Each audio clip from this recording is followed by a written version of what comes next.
Oh, Steelmate. Can you confirm that? Do you know, it makes what else Steel said sound even more sus.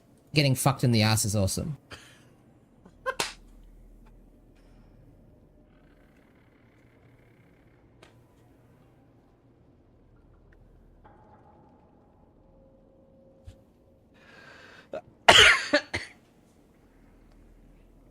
Ah, shit. My face hurts. Good times.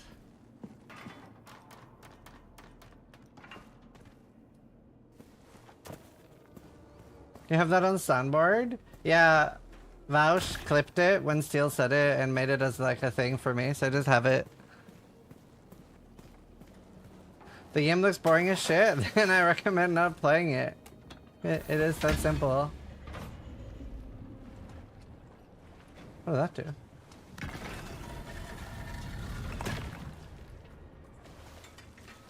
Oh, nothing. That'd be a great sub sound though. I've thought about it. Hey Boston. Hey done, dude. Dud.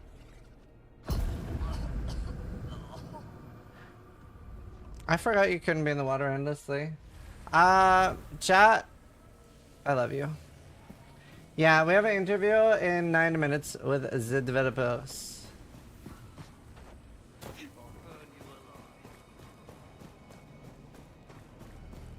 I'm excited. Let's see, what kind of game is it? Pretty Souls-like. Pretty Souls-like. I love me too. No, I genuinely love my chat. It's so actually awesome. Sometimes my YouTube chat tilts me. Because I get like really weird comments on YouTube. Not all of them, not the regulars, but like, I don't know why, but like YouTube, even though it's like 20 times less viewers than my Twitch, attracts a lot more shit stains. Whereas like generally my Twitch is wonderful. I'm very lucky. Where the fuck do I go next?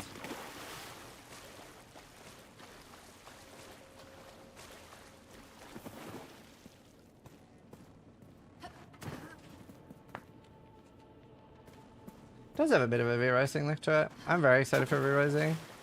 But I'm sold, yeah. If you like challenging games and Souls-likes, you'll enjoy it a lot. But like, I do want to warn people, like, don't go into this game expecting Path of Exile or Diablo, like Power Fantasy. It isn't a Power Fantasy game.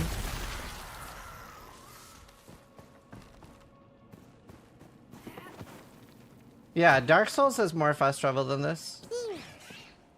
In Dark Souls, you can go between bonfires.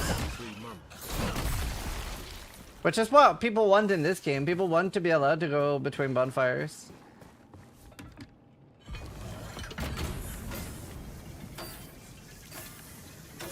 Wow, that's so cool.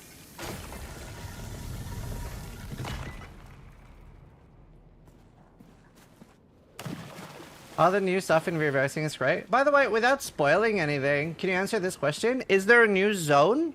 Like a new area to the map? Why the bonfire doesn't heal you is beyond me. Same. I agree.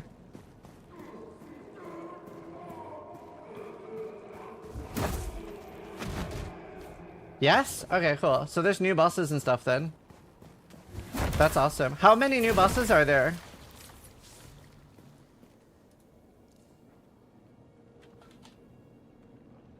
No, the dev interview isn't sponsored. They just sponsored me for 2 hours. I just wanted to interview them. I love doing dev interviews. Oh god!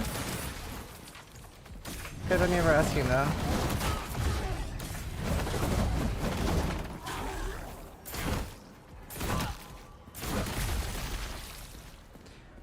Two times bigger than the previous one. Cool.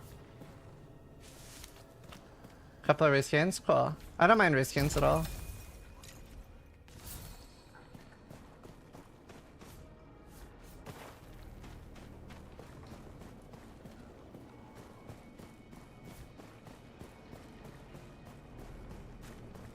How? Oh, 5? 5 new bosses? Is there a, like, is one of them like a big one? Like, Dracula equivalent?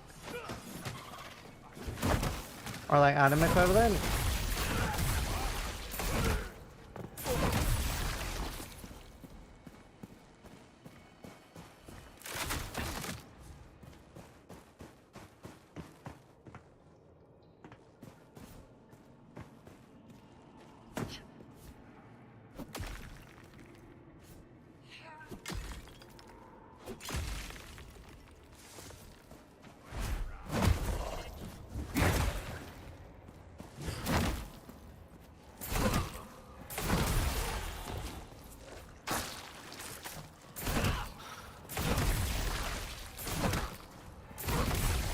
It's lower level than Dracula, but I don't know how hard it is yet. Cool. Cool. I mean, I guess Dracula has to be the end of the game, so that makes sense. It doesn't have to be.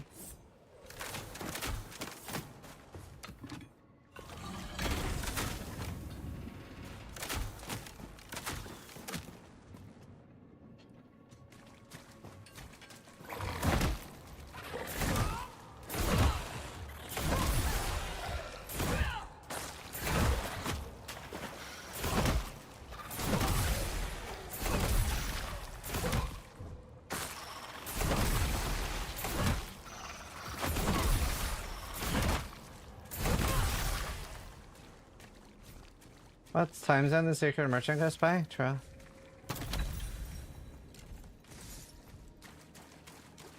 Can we get a large ad? I don't have any ads coming up. There's a microphone thing that wants to sponsor me, but I can't get their microphone working on this PC. But it's definitely a me problem because it works on my other PC. I don't know. Maybe need to ask a Rocket to help me troubleshoot it. I think it might be that I don't have any more like high-powered USB slots left. What mic is it?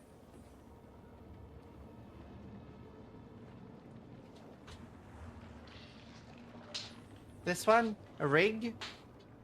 Basically supposed to be like a good budget microphone. Obviously, like, nothing's gonna beat the one I have. When's the interview? 5 minutes.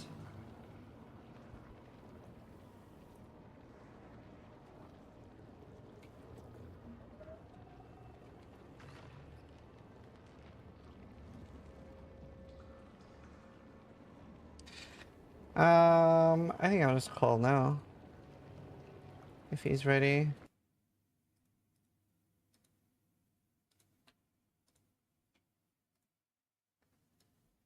Let's see. Let's see if he's ready. XLR mic, you read it? Yeah, it's fair. I haven't enjoyed the lack of fast travel in some games. Same, but not in games like this. I enjoy lack of fast travel in games like Cyberpunk and stuff.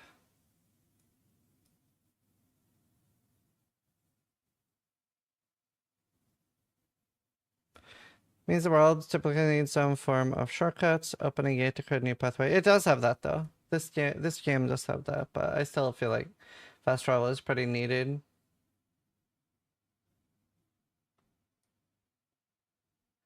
Oh, I see.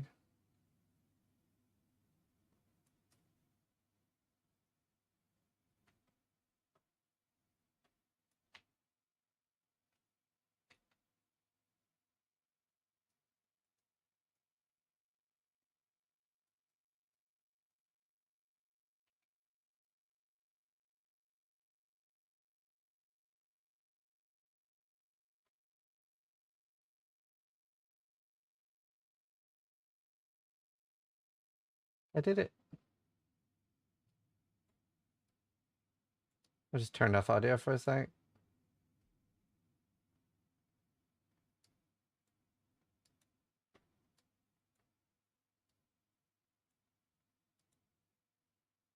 I thought my audio died. No, I just turned it off because I'm getting ready for the interview.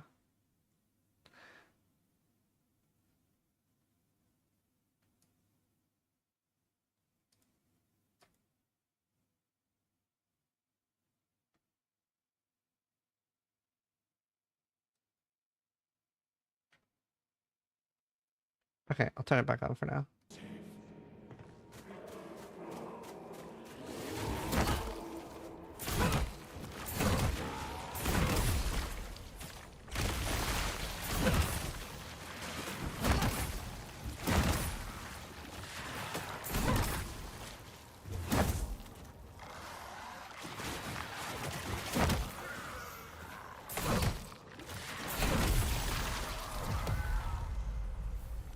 Alright, I'll just wait for him to be ready and then we'll set it up and do it. Human hand.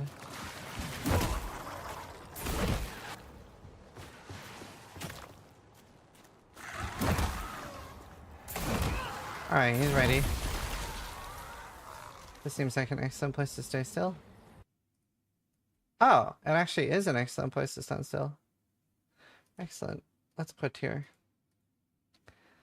All right.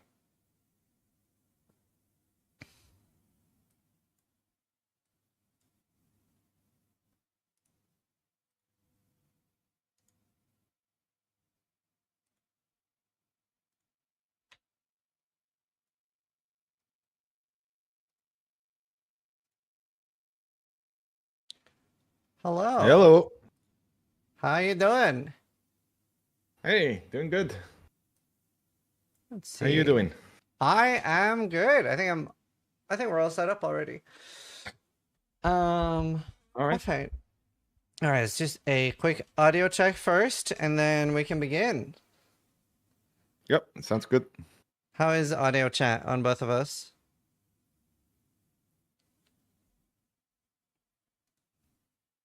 We already live? We are already live, yes. Wow. Okay. Everything's set up. Audio is good. We're ready to go if you're ready. I'm ready. Let's do it. Awesome. I'll do a quick introduction. Hi, Zizaran here, and I'm joined today by Thomas, who is the lead developer on Moon Studios with No Rest for the Wicked, and they've done other games like Ori and The Will of the Wisp, etc. So some really heavy hitters under your belt. How are you doing? Doing good. It's been stressful to get the breach update out. And yeah, now we are working on hotfixes and so on already. So lots of work. It's crazy time right now. Yeah, no, it's been really great. And you guys have been working, like, this is a Saturday and you're taking time out to do a dev interview. So you guys are working hard. Isn't it Sunday? It's Saturday? It's Saturday. I don't even know anymore. I know, that's good. That's good. I like it. I wanted to open with just talking about the current patch. There's obviously a lot of new things, and obviously I've seen your posts and stuff like that, and some things didn't go as intended. So I just want to hear your thoughts on this patch. Yeah, so obviously we have assessed this whole situation now, right? And what happened here was that we worked our butts off for the breach and brought all this content in, right? And it's ultimately my responsibility. What happened here is that we made some late stage changes, and I wanted to get even more content in, like finish all these spells, get even more runes in, and so on. And so I didn't participate in the very last stage changes, and I was hoping that, hey, in the last 2 weeks, what can happen, right? And then suddenly some values were set that that shouldn't have been set, and that's what happened. But I think with the hotfix one that we already released now, things should be much nicer. And we're already working on hotfix 2 that will be released very soon, where we making even more drastic changes. So I think this should be really cool. Oh, cool. Do you have any teasers for what's coming for the next patch that you want to talk about? Yeah, I can quickly look at the patch notes. Let me see. Awesome. So one thing that we noticed is people go into higher level zones, but they do not understand that they're higher level zones. So one thing that we added is when there's a higher level enemy, they have a skull icon above their health bar, just to make it extra clear. Okay. Then we reduced health on bounty enemies because some were overtuned. Resting in a bed had an issue. That didn't give you the rest bonus that it should have. So now beds, I think, will feel pretty cool. So you can use the tavern now and beds in the town. We removed armor penetration from enemies. We tried something there that didn't quite work out in terms of the numbers. So we're going back to the system that we had before. Then the lifesteal coefficient was increased from 0.2 to 0.3. Health regain coefficient was increased from 0.02 to 0.04. You see that even small changes can have a pretty big effect. Yeah. Then the health regain enchantments, we buff those so that people see a bigger effect on them. There is a big change that we're making. This might be controversial, but we increasing poise damage on axes, clubs, hammers, maces, straight-swords, and wakisashis. So what that will mean is that you will get more interrupts on these weapons now. So the idea is that we give you a little bit more poise so you get more frequent interrupts on enemies, but we'll add more challenge and other stuff on the other side, right? So that it's more of a easy to learn, hard to master thing. Okay. We added off-screen protection to the enemies so that you don't have these things anymore where, you know, like where, hey, an enemy stands south of you, but the camera doesn't detect that, and boom, firebomb flies into your face, or some heavy enemy jumps in and so on. Yeah. So that should be much nicer now. We decreased the costs for enchanting and infusing gear at Eleanor's, because that was set a little bit too high. I did a playtest yesterday and felt like really strained on money because I constantly enchanted gear and infused gear and so on. The caretaker boss, we did a whole pass on that because we saw, hey, the teleporting and so on is cool, but it was just annoying. It was just a pain in the nuts when you try to fight him with slower weapons. So we made some adjustments there so that the timings are a little bit more predictable. Then generally, I did a whole pass yesterday on the loot drop rate on bosses and on elite enemies, so that when you get that satisfying thing where you plonk in a difficult enemy on his head, the chances that you get better loot is higher. Same thing with cutting trees, so that the chance that you get more wood from these trees is a little bit higher, and same thing with the fishing, right? Just so that these actions, like farming stuff out in the world and so on, should feel a little bit more satisfying now in patch 2. Then Caroline, has the whole Innkeeper's Husband side quest, which as a reward adds the cook back to the town. And we saw a lot of players didn't actually do that, even though that's really fucking important, right? So we just made that way more obvious. So right as you enter Sacrament now, she will be right there, so that people are very much enticed to kind of like yeah, and exactly. that's And then there's just Gordon. a whole slew. Yes, that's unlocking Gordon. So that's just an immediate thing. I have to ask, is he called Gordon because of Gordon Ramsay? Yes, the idea was we have a Gordon, and then we have a better cook who's called Marco. Okay. Alright, cool. I just had to check. Awesome. Well, those are some really cool changes. I think they're going to be very welcome because obviously there's still more coming, right? Like as we are adding more stuff in. Like I didn't read through just the bug fixes because there was stuff with invisible enemies that people had. There was like some optimization stuff we did in last moment, and we improved that now, so that shouldn't happen anymore with hotfix 2. So yeah, that's just a whole slew of these kind of things coming in, like quality of life changes and so on. I'm really looking forward to it. So it's supposed to be difficult, but not that difficult. It's always supposed to be a challenge, right? Because I like these moments where people, you know, kill a really difficult boss and then throw after 10 tries, right? And throw their controller in the air or their keyboard and so on. So I like that, right? But some of the tuning was just not really balanced to the way I wanted it to be. So, you know, now it should be much closer to that. Yeah, so I had a very interesting experience because I didn't really saw your stream. Did you see when I was doing the Riven Twins? No, I didn't see that, Okay. but I think you played the older version of it. Yes, well, the first time I did it was quite okay. Then I killed it in like less than 10 tries. But this time, I was very stubborn and I didn't want to make a new world to gain any power. So I was level 12 for the Riven Twins, and it was the second boss. So it was like a level 15 or 18 zone. And especially because of the waypoint mechanic, I didn't want to like go do something else and then have to run back later.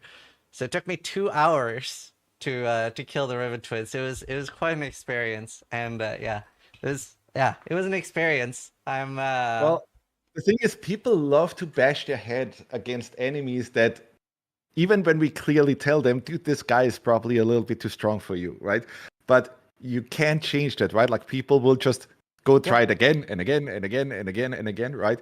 And that's interesting. Like we have to somehow take that into account, right? Because we put all this stuff in, like durability, for example, right? That that at some point the game will tell you, dude, you tried this so many times, all your stuff is broken. Maybe go back to town, upgrade your gear, repair everything, right? But I've even seen people just keep going with broken gear, right, on these bosses. It's just, I don't know, you know. Well, there are a few things. So my next thing that I want to bring up there is about the waypoint system. Because in this you can only teleport back to town, like you're only between those two active teleporters. What's the like, are you happy with how that is right now, or is that something you'd be open to changing? Thinking about this is the whole fast travel discussion, right? And the thing that I've always seen is I loved the way fast travel worked, for example, in Dark Souls 1, where you really had, like, because our level design is so intricate and we have all these shortcuts and so on, right? We would just nurture a lot of this stuff if I would just allow you to fast travel absolutely everywhere, right?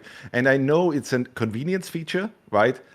But there is something to be said about learn how the world works and so on. We also have the life system, right? Which also will get major improvements again and again, because we want these moments where you run from Sacrament back to the Shallows or something, and oh my god, there's a whole new quest appearing, or oh my god, there's all new enemies appearing and so on. So that all of that gets cut out if I just allow you to fast travel immediately, right? So you would never see these moments and so on. So that's one of the major reasons why we do the whisper teleporting the way we do. And yeah, just generally, I just do not love what it happens to level design once it's just clear that, well, you can teleport everywhere, right? Because it just really takes something out of the whole really knowing and learning how the world actually works, you know? And that's really, really important to us. I agree with a lot of that, but would you be open to some sort of compromise where there would be a different type of waypoint so that you would have, like, instead of being able to teleport to anything, but you would have one that, like, okay, this is now an additional area that you can teleport to. So, like, that might be interesting. You mean like a consumable or something, right? Where you can just say, hey, go to this one. No, not a consumable. I'm thinking more like lesser waypoints and greater waypoints. So the lesser waypoints would work the way they currently work now, but the greater waypoint would be like you're quite far away from Sacrament, and it would be a really long way all the way back. Then you can maybe go to the greater waypoint at any point. I think that would be a good compromise where you still get to have like a lot of the running around for the important bits, but you know, when it's really far away, it's like, yeah, you can start from here. I mean, I've seen that feedback quite a bit. We'll definitely have to think about it, right? Like, and if we add something there's already a return rune that at least like allows you to return from anywhere to Sacrament. I think that might also be good as a consumable. Mm-hmm. And then, yeah, we do have to, like, I'll in the next system sync, I'll bring that up as a, hey, do we want to do something about allowing players to fast travel every now and then to this or that thing? But the big thing that we want to make sure is that you don't have just constant fast travel everywhere, right? I agree with that. You do want to have these moments of, hey, I'm running through the forest and, oh my God, something completely different happened, you know, that I've never seen before, right? And that, I think, is super, super important. Yeah, I agree with that. I think there's a happy compromise to be found there. Another thing that I've seen a lot of people talking about is the health recovery, especially like out of combat. Like, it's very reliant on the crafted food. I'm guessing you've seen a lot of feedback on it, but I wanted to get your thoughts on it. Yeah, so I think a bit of what is going on there is that people aren't fully aware of some of the systems that we have in the game already, right? Mm-hmm. So, for example, I just had this really interesting conversation with another developer who was basically bringing up the same thing to me, right? And I just told him, hey, did you try to get the heal rune from Eleanor, right? And he was like, the what? You know? And I'm like, wait, you know, like, so that kind of thing. He didn't even know that existed, right? That there's literally a rune in there that can heal you based on focus. So then if you do that, if you play that way, right, like you could build an entire build around that, just get more focus so that you can heal more often, right? And then you can skip a lot of the kind of like food stuff, right? So I think what I would like to do to help with that is just add more of a guideline there, more of a tutorial, and so just make it clear about which mechanics actually exist in the game, right?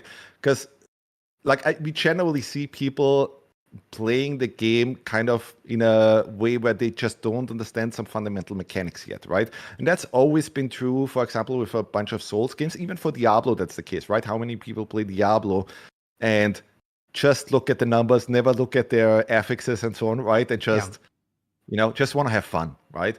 But we just need to make it clear to people how each mechanic works, right? And that's where I think being early access, right? There's not every tutorial in there yet, so that's what we need to improve upon.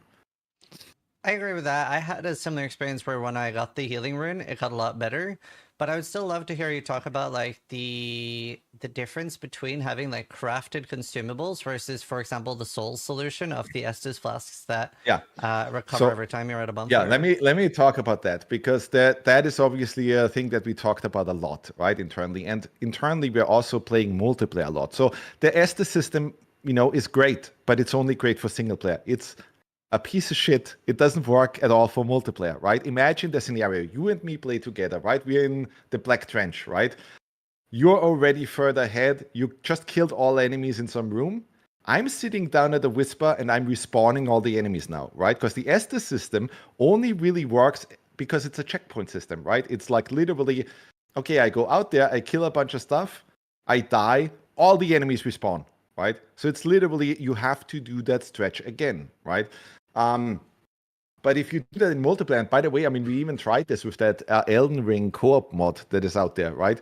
It feels awful, right? Because you literally get the experience, and we tried it in Wicked as well, right? Like, you literally get the experience of like, I'm just killing all these enemies. Then somebody off screen, another player, sits down at a Whisper, and bam, suddenly all the enemies around you respawn again, right? Or even in a previous room or in the next room and so on.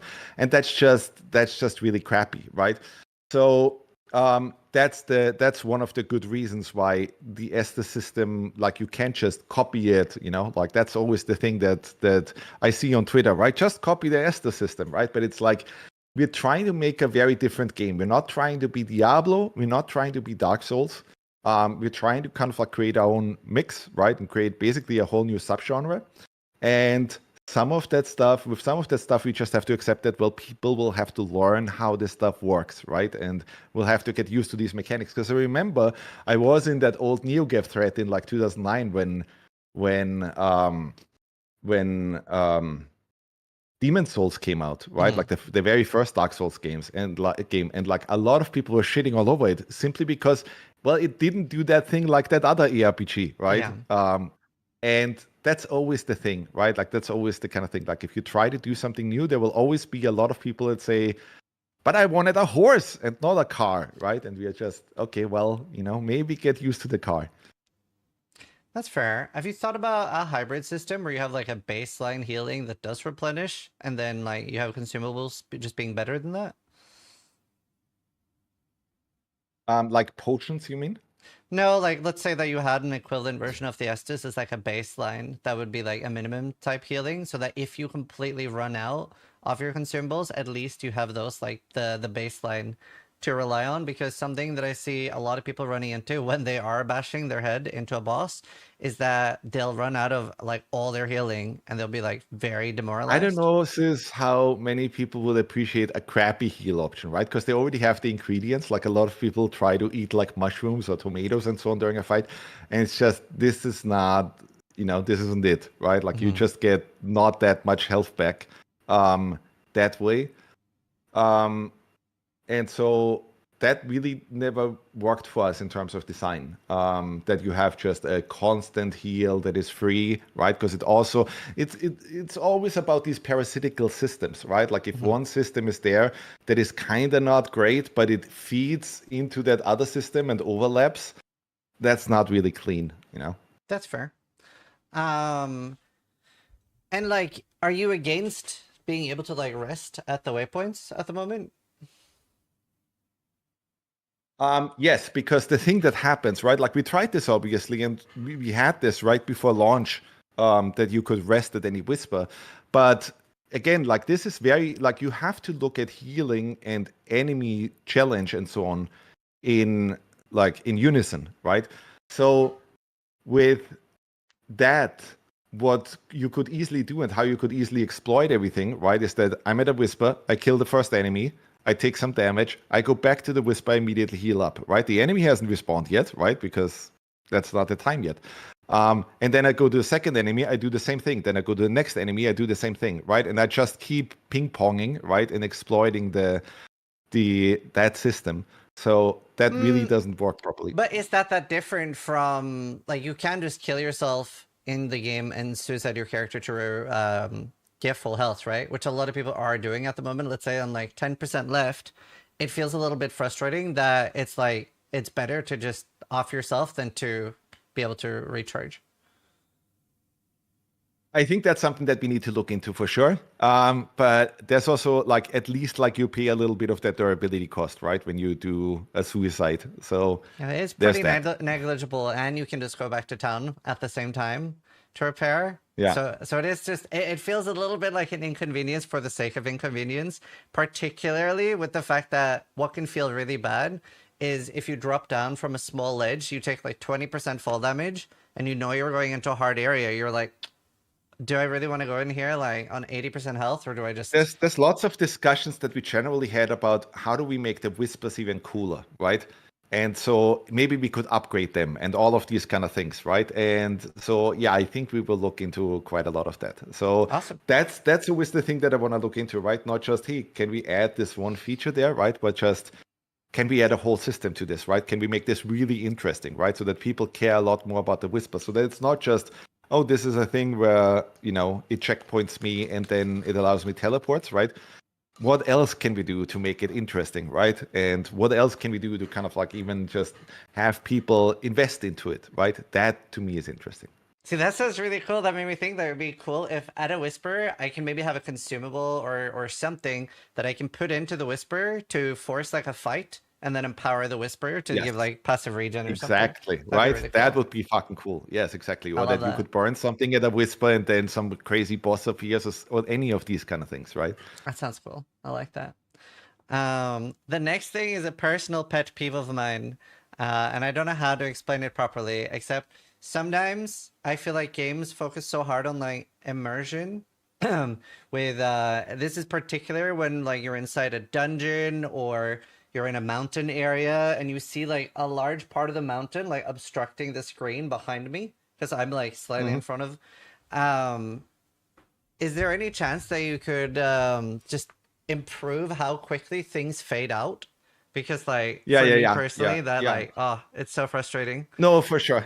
It's a difficult problem to solve always, right? Because we have this really intricate world, right? We don't do the thing that Diablo and Path of Exile does, is where it's literally just, you know, press a button, poof, randomly generated world, right?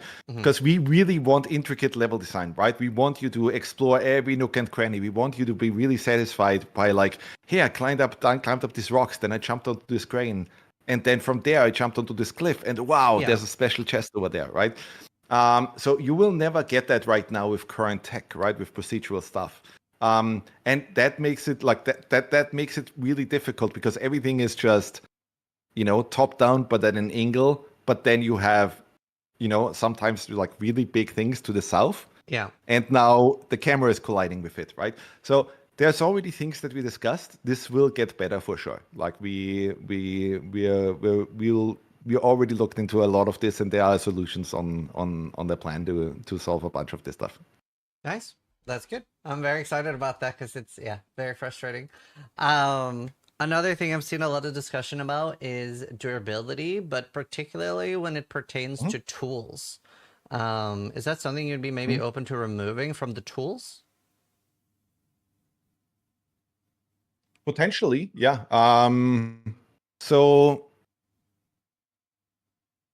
yeah, I haven't even I didn't get right now. Our whole focus is we're looking at all the stuff that people are sending us, right?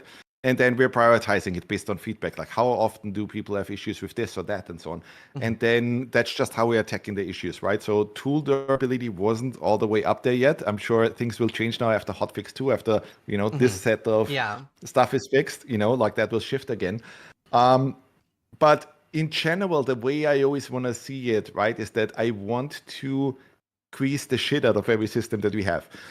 Let me give you a good example. Durability is a really good one, right? So durability is always a controversial topic, right? Yeah. Because nobody wants attacks, right? And durability is ultimately attacks, right? So basically what happened with us was that we had this whole thing of like, how do we tax death, right? And there's obviously the old Souls thing, right? Where it's just, hey, your XP basically drops and then you have one chance to regain it, right? And we thought, we want to do something different, right? We want to do something that is not quite as punishing, and because the flow of Wicked is different, I don't know if I want to force players to immediately return to the place they already came from. By the way, we tried that. We even tried the old Diablo 2 thing, right? Where it's just, hey, your inventory drops on death and so on. Okay. Yeah, so the thing that we ultimately went with is a less punishing system, which is the durability tax, right? So every time you die, your gear takes a bit of durability tax, and at some point, if you die too much, hey, go back to Sacrament, repair your gear, do your thing, right? Maybe upgrade your weapons while you're in Sacrament and so on. Upgrade your gear. But there's always been a bit of a, why does durability exist in the first place and so on, right? Well, it's for that, right? But then the way we try to tackle it and to approach it, and that will be interesting to see. I don't think people really had time to really fully dive in and explore all the systems yet. But for example, right, you could make a build right now around durability, because we created these kind of like enchantments, right, where it's like, hey, weapon damage scales with durability. So the higher the durability on your weapon is, the more damage it deals, right? But then you can also put indestructible enchantment on your item, right? Or you could also add to that increased durability on your weapon, right? So the effect goes even higher, right? And so that I think is really interesting, right? If you give people, like if you take any system that we have in the game and you try to create something where it's like, hey, people can basically create their own Factorio, right? That they can create a really complex character where once you get to Endgame and Plague system and all of this stuff, right, and you feel like, what the fuck, I'm getting killed all the time by like Plague level 3 and Plague level 4 and so on, right, that you really have to look at these systems and really understand, oh, but this scales with this and this scales with that, and suddenly my damage is way, way fucking higher than normal players, right? So that is always something that we look into, right, or stuff. Like, basically, we want players to just look at, how are you actually playing the game? What's your playstyle, right? Maybe you are a player with a two-hand greatsword who constantly does charge attacks, right?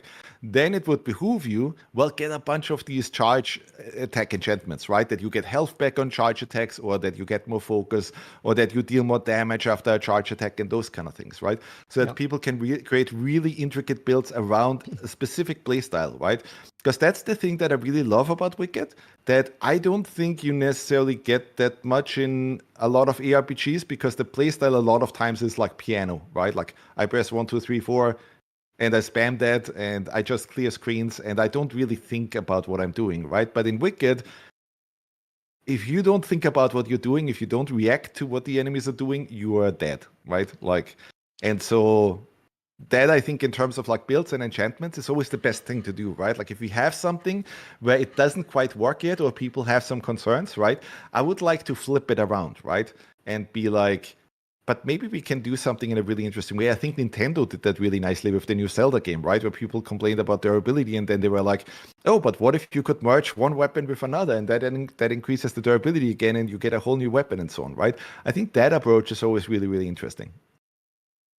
Yeah. No, I think that's right. I mean, No Rest for the Wicked does have very meaningful combat, which is something obviously people complained a lot about with Path of Exile 2, but in Path of Exile 2, there's also 30 enemies attacking you at the same time, which we don't really have in No Rest. So it is a lot more room for that.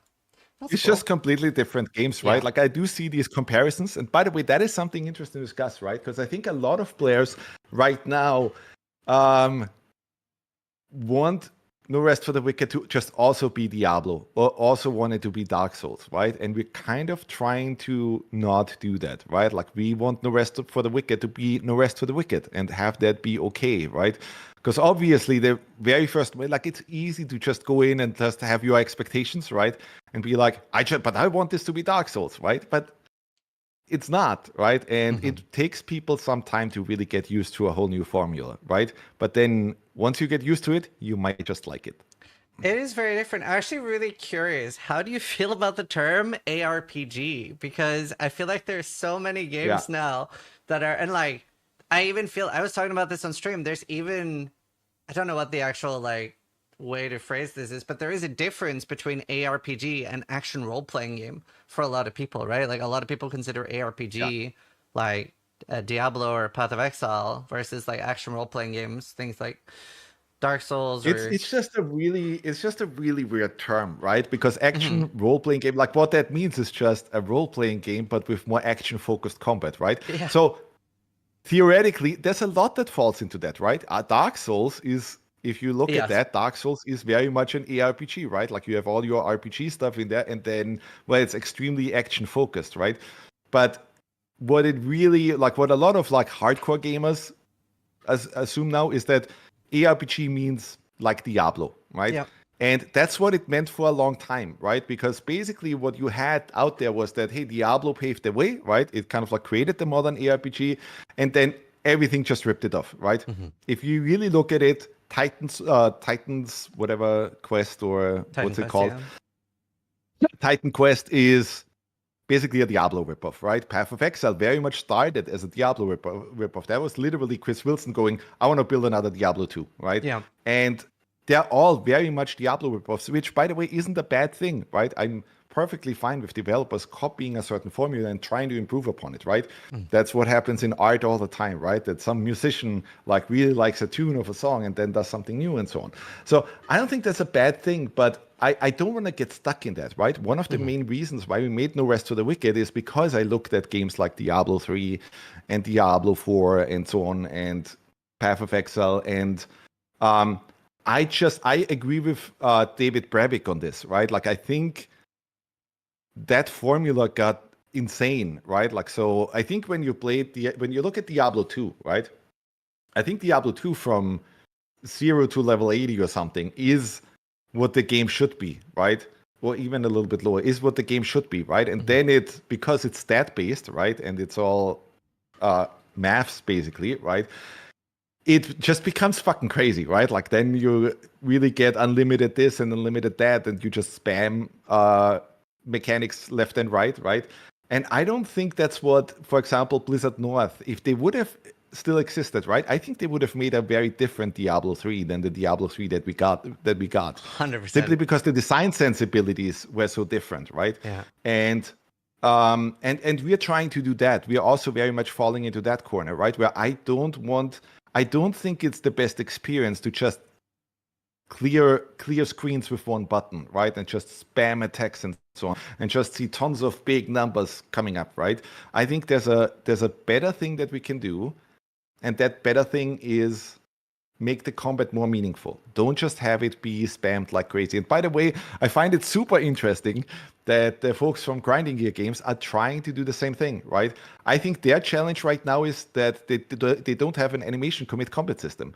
So I think it's going to be very hard for them to kind of like mimic that sort of playstyle, right? Because they are basically trying to fuse everything into one thing, right? Like, here's all the stuff from Diablo, but then we want people to use combos and this stuff, right? And it doesn't quite work. You can't, like, these are polar opposites, right? And so with Wicked, we're just trying to head more into that direction of like, we're starting from that soul space, but we're adding the ARPG thing on top, and then we're adding to the challenge as your build becomes more insane and more crazy. Then we can introduce more enemies and go crazier. Yeah, I mean, I think a lot of that is also about like setting expectations, particularly for Path of Exile. People are like very used to that like screen clearing and power fancy and stuff. So whenever people are asking me like, should I get No Rest for the Wicked? I've been saying like, well, it depends what you want out of the game. If you want a challenge and you like Souls games, you'll probably love No Rest for the Wicked. If you want Diablo 4 or Path of Exile and full clearing screens with one button and the power fancy there, you probably won't like it, or there's a chance you won't. So I think that's like. By the way, I mean, those are completely different games and systems, right? 100%. Like, just because they're both ARPGs doesn't mean that they have to be the same. Like, for example, you can look at Super Mario Bros., right? Like as a 2D platformer, right? And then Super Mario 64 is a 3D platformer. They're both platformers, but they're completely different. They play nothing alike, right? And so I think both things should still exist and have a reason for existence, right? Like, it's totally fine to have people to have like, here's more, like methodical combat ARPGs, and then here's ARPGs that are more spammy and so on, right? And spammy in that case doesn't mean bad, right? Like, I'm not trying to kind of like be it's just a different way to enjoy the game.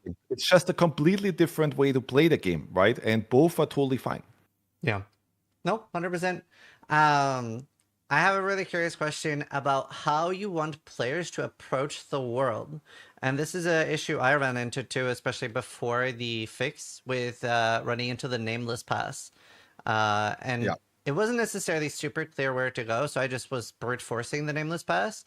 But I do you saw. do you want people to like have a all-in-one playthrough approach to the world, or should players be almost required to make multiple worlds to like farm? You probably know like a lot of people are making new worlds and killing the first boss over and over again for the Ichor. No, you should be okay with one realm. But the thing that we're doing is it's not a linear experience, right? So I think people approach No Rest for the Wicked oftentimes with a Dark Souls mindset, right? Where it's just, I'm in area B, now I'm gonna go to area, I'm in area A, now I go to B, then I go to C, then I go to D, right?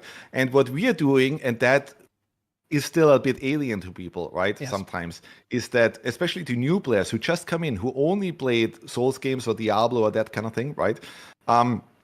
We want you to just live in that world, right? We want you to just, hey, as you get to Sacrament, right, try to understand the systems, try to understand the mechanics, get a whiff of what does the Nameless Pass experience feel like. And if you feel underpowered, there's plenty of other things for you to do, right? You can do some other side quests and so on. You can already do, like some of the quests that you find in Sacrament. You could also just upgrade your gear and then experience the Alive system, right? Go back to zones that you haven't been to yet, and there will be new enemies there, and there will be new stuff there, and explore properly and so on, right? So I want them to experience the world in a way where they don't just expect a linear experience, but just the world is your oyster, right? And just enjoy it, right? Just go through zones that you've been through before, and we'll have new experiences for you in there. Well, a big part of this too, right, is farming the crafting components we need for certain weapons. Like, for example, when I was doing the Ribbon Twins, an issue I was having was that I didn't have a wolf claw, and without making a new world, I couldn't find any more wolves. Would you think about with the Whispers, like maybe a consumable or maybe something you can do to upgrade? By the way, an that's area? something I recently fixed so that the rarer enemies have a really high chance of spawning their parts, right? So you should have a much better experience now. Okay, that's good to know. But would you also be potentially open with something you can do to Whispers to respawn an area? Let's say I really want to farm wolves to get the wolf stuff, but I don't necessarily want to interact with the multiple worlds. Is that something that could be a thing in the future? Yeah. So we are handling that in a different way, though, that I think will be really nice. So the idea is that we have Sona, who will be a cartographer in town, in Sacrament. And then she will be able to tell you exactly where is what, right? So if you want to target farm, so that's basically what you're asking for, right? Can I somehow target farm stuff so that I get my target farm and be able to respawn enemies, yeah.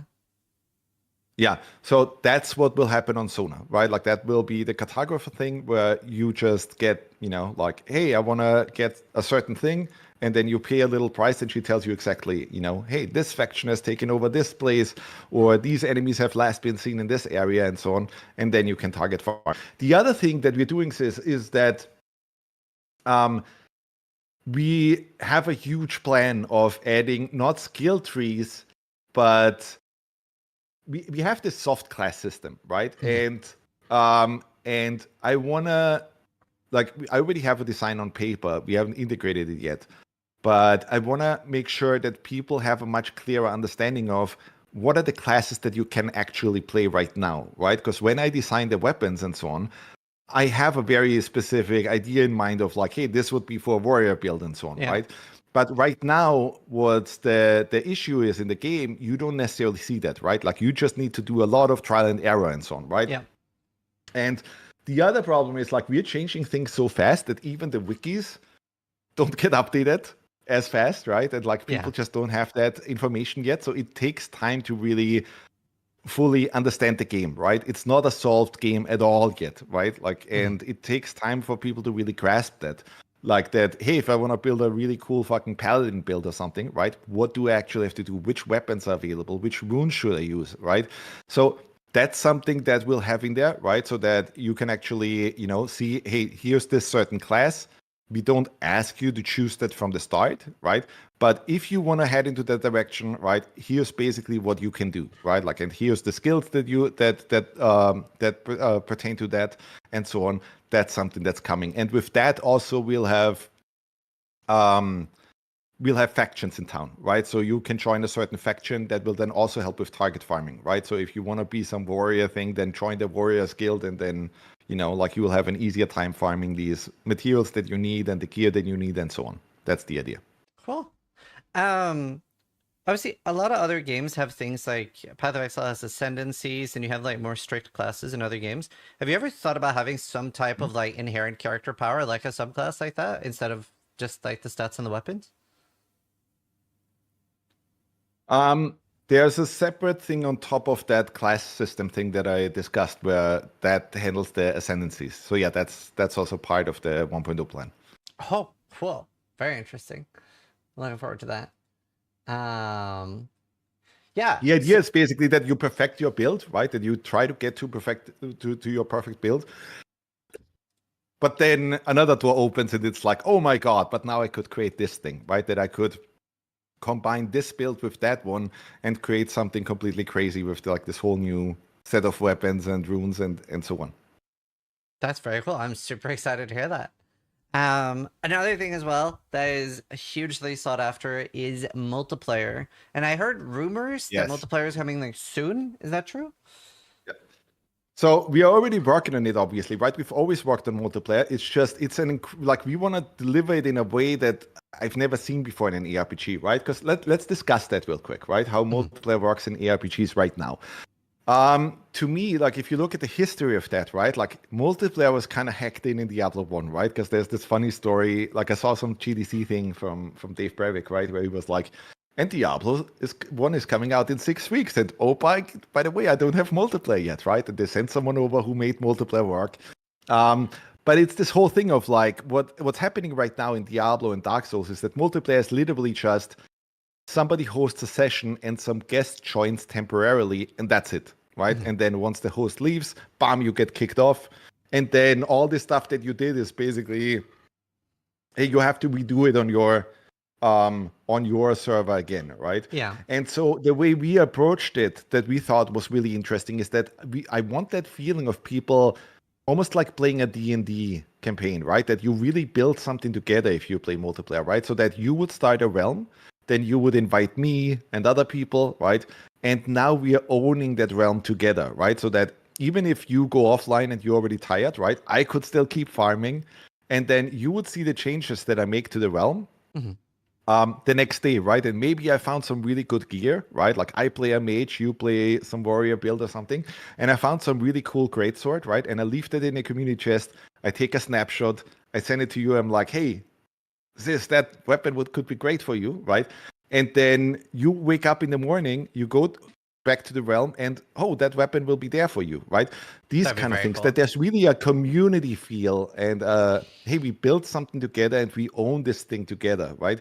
Because I never understood, and maybe you could explain that to me, right? I never understood why there is no real advancement there. So I look at Diablo 4, for example, right? Which now has, there's 100 people running around, but that hasn't really created a super meaningful experience, right? That's just, I see 100 other builds and they're also bashing enemies, but it's not like we're really working together, you know what I mean?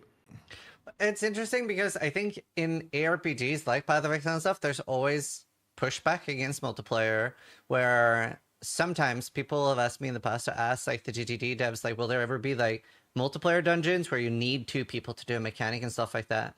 And when that question gets brought up, you actually even see from the community, there's a lot of pushback on that, as well as from developers, where I think ARPGs, a lot of people want them to be like fully accessible solo, and that everything in the game should be fully accessible solo, which is very different from how we see things approached in MMOs. No, that's our philosophy as well, right? I don't want the solo thing to ever suffer because of multiplayer, right? Mm-hmm. I want people to be able to just have a good time if they play offline. There's tons and tons of people that just play ARPGs, you know, like offline, solo, never want to interact with another player and so on, right? And generally, if you look at the numbers, like the single player numbers are still much higher than multiplayer, right? And so that's how we approach it as well. But I'd like the multiplayer experience to just feel like, okay, I'm actually creating a role-playing party, right? I'm not just inviting you as a guest temporarily to a server and then you get kicked off, right? But it really feels like, oh my God, we're starting naked on the coast, right? And we have to kind of like make this work together. And you have your cool stuff that you can do, right? Like your proficiencies and so on. And I have mine, and we work together, right? And I'm going into this, I play this role, you play that role, right? I'll handle all the cutting wood and so on, right? That people organically just give themselves some roles, right? Like, hey, you'll do all the oil farming for us. I'll do all the wood cutting. I'll get fish and so on, right? While you get this other stuff and so on. And you really work together, right? That's what I want to get to. I have a question then about multiplayer with your world changing so much depending on what happens. Because like some zones will level up. Let's say you and me are playing together. And I pull an all-nighter, so I got level 18, but you're still level 4, and I've killed a bunch of bosses. How are you going to solve the problem that a lot of the zones will go up in levels and stuff? Like, will you just be like, sis, you like leveled up every zone. I can't kill anything anymore. What am I gonna do now? That's actually how it works right now, but you can pull me, right, to a certain degree. So if we go together, like you can still kill these enemies and so on, and I get some XP from that and so on, right? But that's a difficult problem to solve. And we thought, hey, the best way to solve it, and by the way, this happens all the time, right? Like every single time some ARPG comes out, I play it with my best friend, and then he's always telling me, oh, but don't over level, I want to play with you, right? Yeah. And then I just get to level 20 and he's still mucking around with level 5, right? And like now he doesn't have fun anymore, but I can't help myself, right? But I think the way it should work is like a D&D campaign, right? Like just, hey, people need to kind of self-police, right? And if somebody wants to super over level, then let them, right? That's like I don't necessarily want to put like constraints on that or that kind of thing, right? Or allow players, like that could be an interesting approach, just allow players to kind of like create custom realms with custom rules, right? Ultimately. We'll have to see. But the idea generally and what we'll be releasing is that, hey, you can join together as a group, right? And then, well, it's up to the players what they do with it. Well, I'm very excited for multiplayer coming out. I'd love to invite you to like you and me play together when multiplayer comes out. I think that people would love seeing that, I think. Did you have a timeline on multiplayer? We're working on it as fast as we can, right? Like we already said in the Wicked Inside, that we changed our schedule a little bit, right? So that Breach would come out before, so that it just makes more sense that people would not play the old content that they already played for a long time now. And now there's multiplayer, right? Like we wanted it to be, but now there's a huge amount of content to explore. And now you can play multiplayer, right? So we're working on it as fast as we can. There's a whole bunch of stuff, like multiplayer is really complex, right? There's a whole bunch of stuff that we still need to kind of like polish and tune, but it shouldn't take that long anymore, right? Like, so I think some people kind of like feel like, oh, like, because the last thing took 8 months or something, right? This is not that, right? So we are super hard at work on making all of that work and then release it. I'm very curious about, obviously Dark Souls has the invasion features. Is there something like that you would like to introduce to NRFTW? Not initially. So we obviously discussed this a lot, right? And I always like, I played Ultima Online back then as well, right? And I kind of really like the idea of like, hey, I can be a murderer waiting in the woods for noobs and gank them, right? Yeah. And so on. So there's something interesting there. Initially, we're not going to support that right away, but we might just do it in the future, right? We're not going to force it on players, I think. But there is something interesting about that, right? About this whole thing of like, hey, something dangerous could happen if you're out there, right? And some multiplayer interaction could happen and so on. So, cool. It's on the wish list right now. Cool. Your Ori games as well was particularly known for their very beautiful music, and No Rest has a lot of beautiful music as well. Something that's really annoying to me is sometimes there's no music playing. Like, it's just very heavy focus on ambience. Could we get like a setting like continuous audio that it like pretty much always plays music, especially like this is a bit of a streamer problem as well. Well, you don't really need that, right? It's just that the music stuff. Gareth just came back a while ago, right? And he's trying a whole bunch of wild stuff, right? So you will have music anyway, right? So you don't necessarily need constant stuff in the background, right? He will adjust it so that it's just right for that experience. But it will take a little bit of time to get that tuned, right? And to get everything in and so on. We just wanted to get that out as fast as possible because we knew people will already be excited about the music and to hear Gareth's stuff. Good. It's very good. And then even in the cinematics and so on, right? So that you really get that when something needs to be emotional, that it really hits that emotional touch. And that's what Gareth just excels at, right? Like we worked with him on Ori. Yeah, we worked with him on Ori on that, right? And if we have a moment where it's like, that's tough, right? Like that's a really tough story moment where we want people to, cry or that kind of thing, right? Like Gareth is the band for that, right? Like he really gets that. It's a bit of a streamer issue too, because like as a streamer, you really want like some type of music all the time. So what ends up happening for me is that if there's like, let's say like 10, 15 minutes with no music playing and just like ambience, I end up like muting the game music and turning on like a playlist instead. Oh, that's interesting. Okay, so I get where you're coming from now. So I'll talk to Gareth about that. Let's see what we can do about that. Yeah, cool, awesome. It could just be like an option. One thing that changed a lot in this update was gear, but I'm also just like curious about how you see gear evolving. Obviously, we got lots of stats like extra stuff on full durability, and a lot of new curses on the purple gear and stuff like that. Talk to me about gear.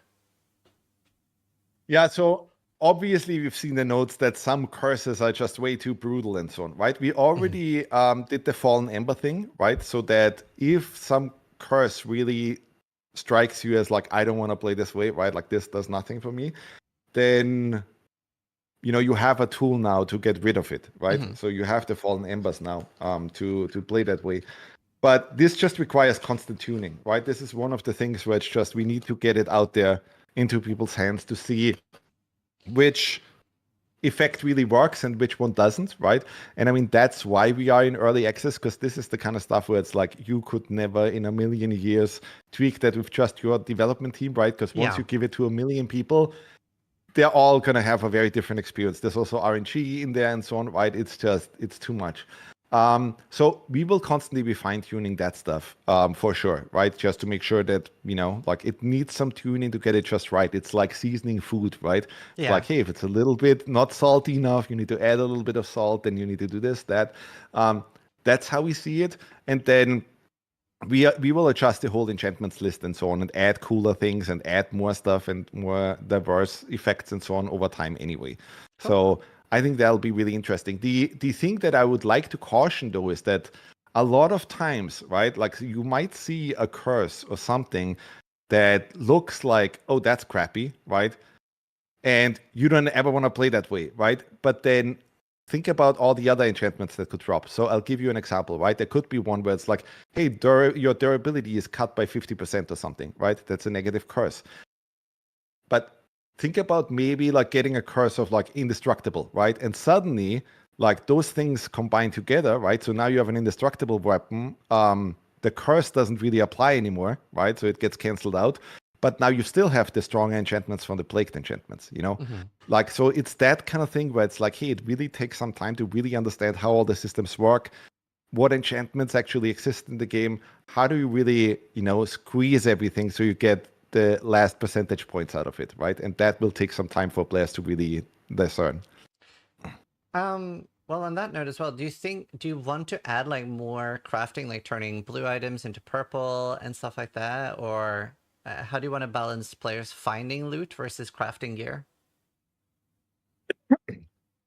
That's an interesting discussion. That's what I'd like to hear from the community as well. Because we have this whole thing where it's like right now we have a whole set of items that are craftable and a whole set of items that are sold by vendors and so on, right? And frankly, I'm not sure yet. We could change it so that ultimately every weapon is craftable, right? I'm not sure exactly what the just the exact right approaches, right? Right now, we took a very conservative stance, where it's just all of these are exclusive, right? Yeah. There's items that drop, there's items that are craftable, there's items that get sold by vendors. And, but we'll have our ear very close to all of that, right? So that we understand, hey, what makes for the most interesting experience there for the community? What's your thoughts on this? I think it's very hard to do correctly. Because like very quickly, like for example in Path of Exile 1, you're at the point where pretty much all the best gear is crafted, and outside of like your first day or two of playing, you're not really going to care about ground loot. I think a healthy compromise there, and I think probably Last Epoch does that really well right now, where there's like a healthy balance between like drop only mods, and then like part of it is found with drop only mods, and then you finish crafting it, then you get to explore both. But it is a very hard problem to solve. I think the real answer there is for different builds that you have some things that are best in slot are crafted, and other best in slots, like let's say your weapon might be best in slot crafted, your gloves might be best in slot found, maybe your like helmet is like a rare item that only drops in a certain location. I think it's just like different things for different builds that are strong for different reasons is my favorite approach. Cool. Yeah, we'll have to discuss it internally, and we also have to just look at all the data now from people playing. So yeah, we're constantly gonna change this stuff, right? And like make adjustments and fine tune and so on. So, but it's always interesting to hear from players kind of like what their approach would be. Yeah. Another thing I want to talk about is I saw a lot of people were unhappy with losing their characters for the Breach update. And the last time we did an interview, you weren't 100% sure yet on how you want to handle things like seasons. Yeah. Would love to hear your thoughts on like No Rest for the Wicked maybe having some sort of equivalent of Path of Exile standard where you just permanently have your characters, as well as like seasonal wipes. I'm personally a huge fan of seasonal wipes. Yeah, so it's an interesting thing, right? It really depends on what we can do now with our Endgame, right? We have a whole bunch of things in there now, and there will also be more Crucible things and so on in the future, right? And so I think there's two types of people now, right? There's the people who just appreciate the wipes and understand that, hey, getting from 0 to max level is the game, right? And like getting to the perfect build is the game ultimately, right? But then there's also this other group that is like, I built a 99 character, how dare you, like don't touch my character, right? I want this for years, right? So I think we'll be pretty lax on wipes in general. Like we'll allow people to have their, like their characters and that kind of thing, right? So right now, the way we had to handle it, because so much stuff changed internally, is that you just swap in Steam the properties to legacy build, and boom, you're playing the old game still, right? Where all your saves exist. And so for some time, like now I don't foresee any of that stuff happening, right? So you'll be fine with your characters. You can spend as much time as you want and so on. There will for sure, I'm almost certain there will be a wipe at 1.0, right? Like once the final product comes out, like we want everybody to, like a lot of things will have changed. There will be whole new content and so on. The whole game will have changed again, right? So at that point, it makes sense to wipe. And the seasonal approach is interesting. So we'll just have to look and see what the community says, right? And like how people react to this.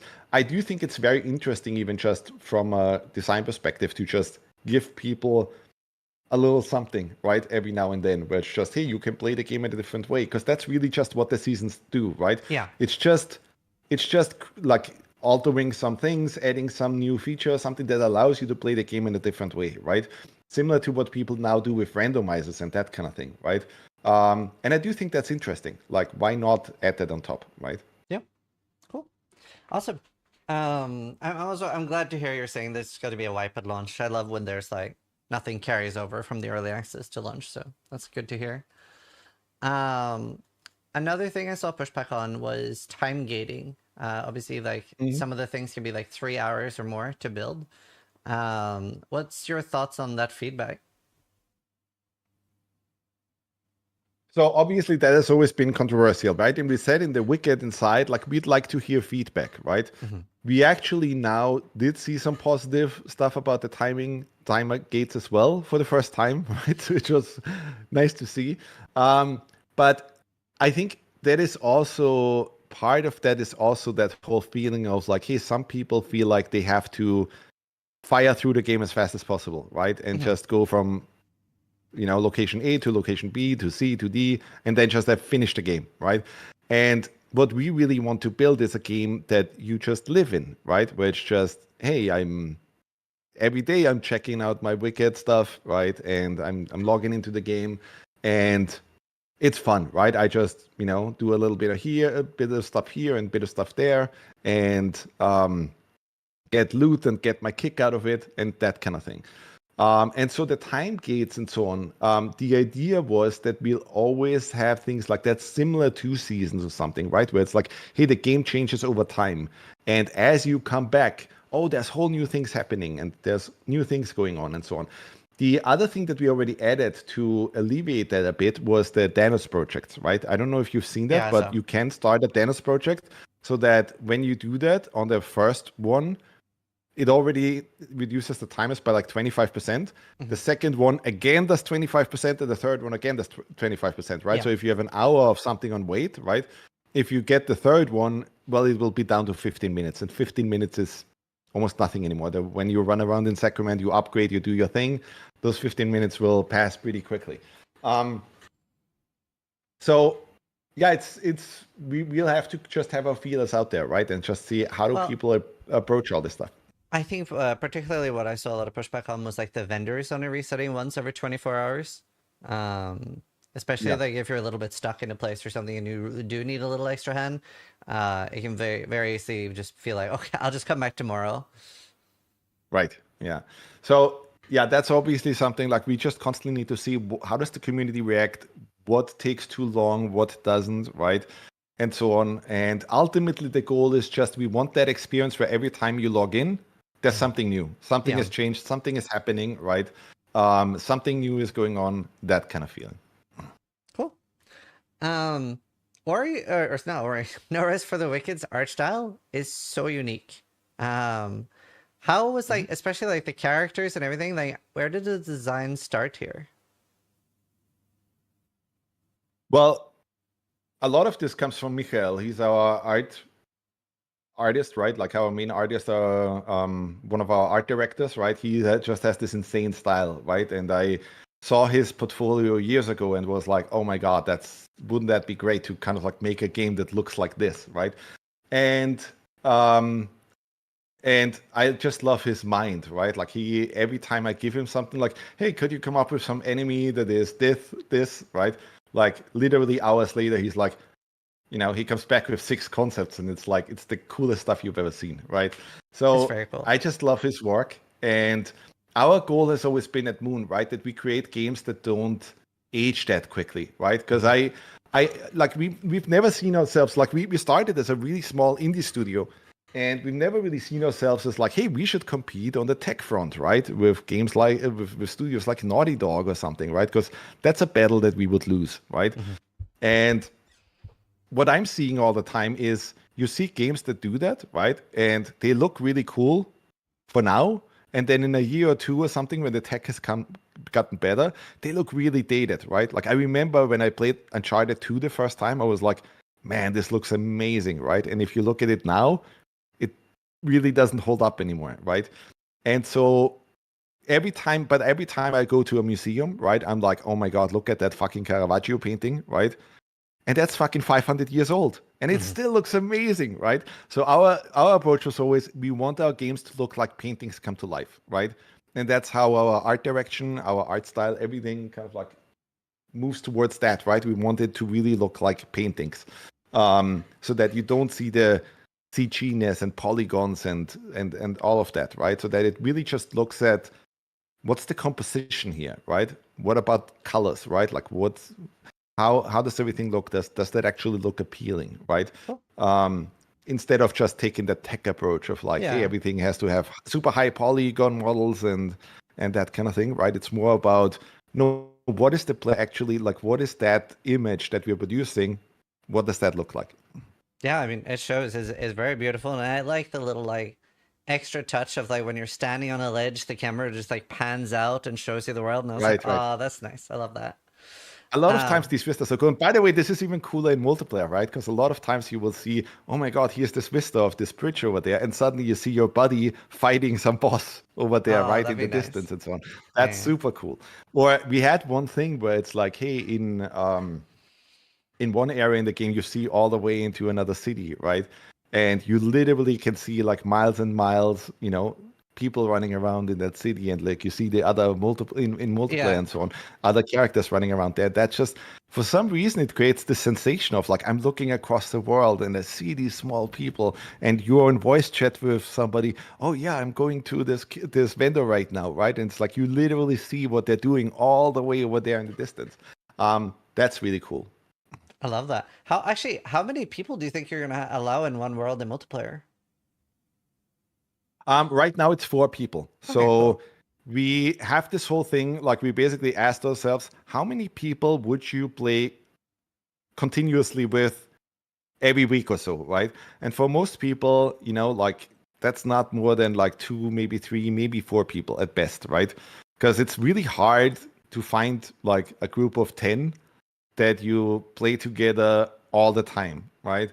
So right now we cut it to 4 people, and there's many reasons why we do that. Also because the combat system has to work a specific way, right? And we have to make sure the enemies are aware of multiple players and so on. And that feels pretty good to us. That you can invite up to 3 other players into a realm, and even the layouts that we have right now, the world has been laid out for that, right? So that there's like, maybe you don't notice it immediately, right? But there's always these choke points as well, where we don't want these moments of like, hey, just 4 players constantly spam enemies, with one hit or something, like with just like 4 against 1 all the time, right? I always wanted to have these moments where it's almost like Lord of the Rings, right? Like where, oh my god, we have to daisy chain over this really thin rope bridge or something, and then something could happen to the 2 players in the front, right? And then the 2 players back are left behind and so on. Yeah. That's kind of like how things are designed. So that will be really interesting to see. I was really curious. I just thought of something. Would you ever be open to worlds being like a pseudo multiplayer? Obviously, like this is a bit of a streamer take on it, but like a pseudo multiplayer world where you could have a similar feature that I think Elden Ring or Dark Souls 3 had this, where let's say that everybody in my community joins the Zizaran world, and then we could end up seeing like shadows of each other fighting, where we each died and stuff like that, and like some sort of overview on how everybody in my community that's joined that world would be doing. Right. So obviously that has come up a lot, right? Because when people play multiplayer internally, a lot of times, like especially new people that joined us and so on, right? That was always the first thing of like, hey, would you allow other players to also join this, right? So I could see their gear and we could trade and so on, right? Our stance is right now we just want to make multiplayer work, right? We want to get that out, co-op, allow up to 4 players to play through the thing. Yeah. We want to make PvP work. I think PvP has huge potential in Wicked because of the combat system. Yeah. And because when we did it internally, right, like we already ran tournaments internally all the time, right, on like, hey, just to test even our weapons, right, and like, hey, which weapon works better than which other thing, and then also like people were up all night just So like cool. like just trying like, how can I beat everybody at the tournament tomorrow, right? And like trying all the different weapons and so on. And everybody is trying to cheese stuff and so on, right? And I think that'll be really, really cool, just to see that. Because in many ways, Wicked is built like Dark Souls and so on, right? And like a fighting game in terms of the combat, right? Where it's like literally if you do a move, we set it up with like, hey, here's the animations, here's the animation frames, and various events happen on this or that animation frame and so on, right? It's exactly built like Street Fighter or any of those things. So that's why I think the PvP could be really cool there. Because one of the things when I was working at Blizzard, they were just still wrapping up Diablo 3, right? And one of the huge issues with PvP was always, it's fun if you have preset characters. It's totally fucking bullshit if it's just some random ass character, right? That is completely, like has 500,000 stats on them and so on, right? Yeah. And you can't ever really balance that, right? So I think with the combat system that we have and so on, that'll be interesting to see how that works. And so even from a fighting game perspective, right? I have never really seen 3D fighting games properly use the environment, right? So in the PvP mode, we want to have these moments of like, no, that the environment will be interactive, right? So even if you're low on health in a normal fighting game, you just have to play better or you have to parry or that kind of thing, right? But I want these moments where it's like, no, but I can shove somebody in some spike pit or something, right? Or I can activate a trap with a pressure plate and then they get smashed, right? And like immediately destroyed. And those kind of like really fun things so that you don't have to just consider just the fighting, right? Yeah. We have an arena for that as well, where it's just literally a coliseum. But we also want to have these arenas that are just like, hey, fire shoots out of the ground every now and then and so on, right? And that I think will be really, really cool. That you also can interact and like change the arena and so on during PvP. Oh, I really want to set up NorS for the Wicked PvP tournaments now. That sounds awesome. Oh, by the way, I didn't go back to the multiplayer thing. That has come up a lot, right? So we'll just have to stay open to that. I would also like to have a feature where, as a developer, I can jump on people's streams, right? And like that would be cool. Stuff and so on. That would be very cool. I love that. But yeah, I mean, there's a lot of things that we can do with this whole setup, right? Like that's the thing with No Rest for the Wicked. We built this crazy foundation, and now we're basically just trying to wrap it all up and finish it up, right? But there's so many crazy things that we can do, and like in terms of foundation, I think we're really solid. I have a few quick questions from my community. I was just like asking if there was anything people were curious about, and somebody wondered if they could have the option for having dodge on pressing spacebar instead of when releasing spacebar. Okay, cool. I don't see why not. Yeah. Awesome. Are there any plans for more like finishing moves, like when an enemy is low HP, or let's say a large enemy is like its poise is broken, like a special move to like interact with that? Obviously, you can like do the grab like the So we have a combat update coming up. There's a lot of crazy shit that I want to do there, right? Like, so riposte, for example, that would be cool, right? That every weapon has its own kind of like finisher. The other thing that I want to bring in is a bit of a combo system, right? So similar to a fighting game, like if you pull off something interesting, right, that there would be hints on the screen that actually explain that, right? So that you could really see, like when some enchantment effect fires off, right? That you just get very visual feedback, right? On like, bam, this just happened, right? And bam, bam, bam, right? Those kind of things, like, or when a fatality happened, right? That it's just this, that you get these juicy notifications. But generally, like with the combat system update, I would like to see how people are playing everything right now, right? And like all the weapons and so on. But there's a lot of stuff in terms of combat that we can still do that's fucking crazy. So yeah, there's another thing that people have brought up a lot was being able to like lock gear so you don't accidentally sell it. Yeah, that's come up quite a bit. Yeah, we'll discuss that. That would be, I think, a nice quality of life thing. Yeah. And the final community question was, it can be very easy to miss like where you're going next. It can be like a little unclear where to go.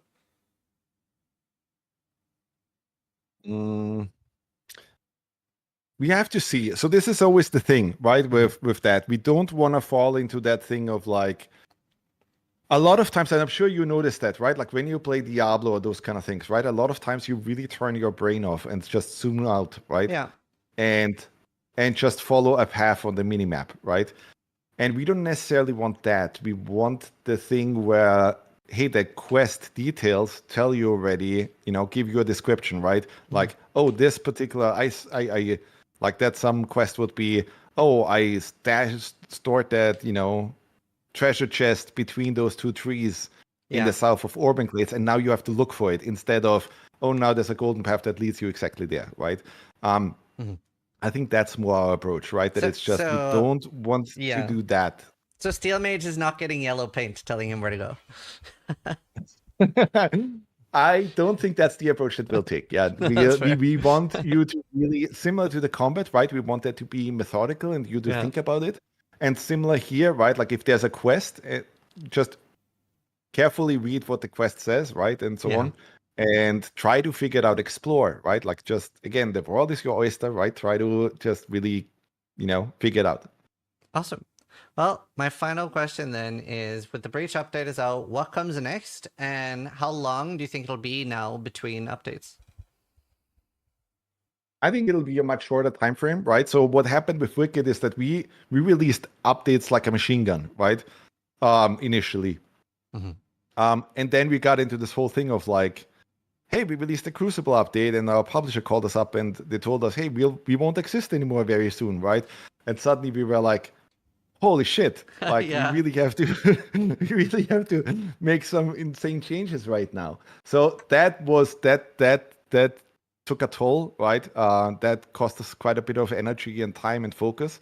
But I think what people will see now is that we'll get back to, hey, there will be rapid updates. We're working as fast as we can. We're burning the midnight oil just to make sure that, hey, people are really happy with all the stuff that we're doing. So I can't give you a specific right now on especially co-op, because co-op is a tricky beast. Yeah. But you will have the co-op update coming out. We have a huge thing planned on Sacrament, so that there's just generally way more stuff for you to do in Sacrament, right? We'll introduce the library and the compendium and all those kind of things, so that you just get even more out of the stuff that is already in the game right now. And then there's also a huge combat update planned, right? Where we just really go over all the combat stuff, add more weapons, runes. There's all this stuff that people ask for, right? Like, hey, can you add nunchucks to the game, right? And so we are starting to do that, like these kind of things. Awesome. Cool. Well, thank you so much for taking time out on a Saturday to join us and answer questions. Really excited with everything in the game so far, and really enjoying the update. So thank you so much. I hope you're gonna play it after hotfix 2 and so on, right? And always leave feedback. I'll be also watching everybody's streams, right, all the time, and just see, hey, what can we do and what can we do? I am a little bit disappointed, right, with like, hey, the initial feedback on Breach wasn't quite what we expected because of the tuning, but I think we're in a much nicer state now with hotfix 1, and then I think by hotfix 2 and 3 and so on, it'll be interesting to see how people will react. So, yeah. Awesome. Well, good luck with all the patches, and I love how hard you guys are working on it. So excited to see all the new patches. But yeah, thanks thank you so much for your time. Yeah, and to everybody watching, hope you guys enjoyed. Make sure you check it out in the Steam store. It's No Rest for the Wicked. But either way, thanks for watching, and try to die less than I do. Awesome. Thank you so much, dude. Bye. Thank you. Bye-bye. All right. I hope you guys enjoyed that. That was super fun. Always a pleasure. I guess I'll just keep playing. I will keep playing. That was fun. Got a lot of good answers. Great interview. Thanks, sis. Thank you. It was so weird that you didn't get interrupted that much.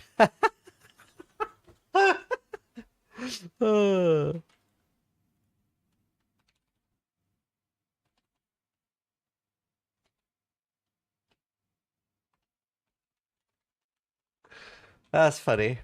That was very funny. Oh shit. That was good. It was a good interview. I had fun. Good one, Mr. Streamer. It wasn't. I just reading a chat line. Stuck to scan taking feedback. Yeah.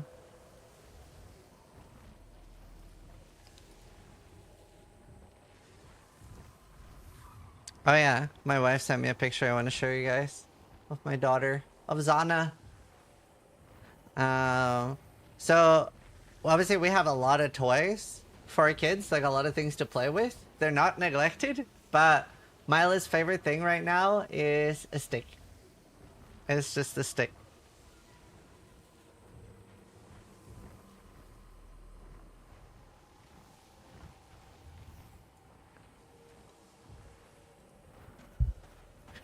Unga bunga.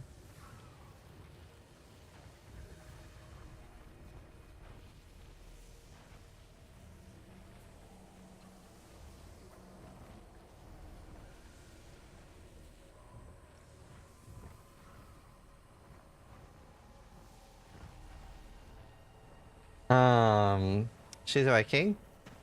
She has Helena's face. Yeah. 100%. Alright, I haven't been here. Shake Cat bought 1,000 toys from mine. His favorite toy was Shoelace. That was funny. Now, that was a good interview. Hopefully you guys enjoyed it. Hopefully you guys enjoyed it. I just try to do as good interviews as possible. Howie. Don't hit me.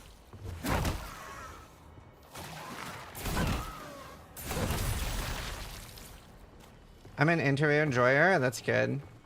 I've tried really hard to improve at how I do interviews.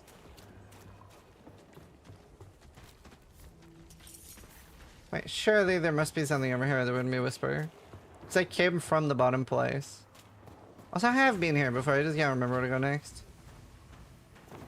Oh, I do remember where to go next. I'm stupid. Wait. This is not where to go next. Oh no.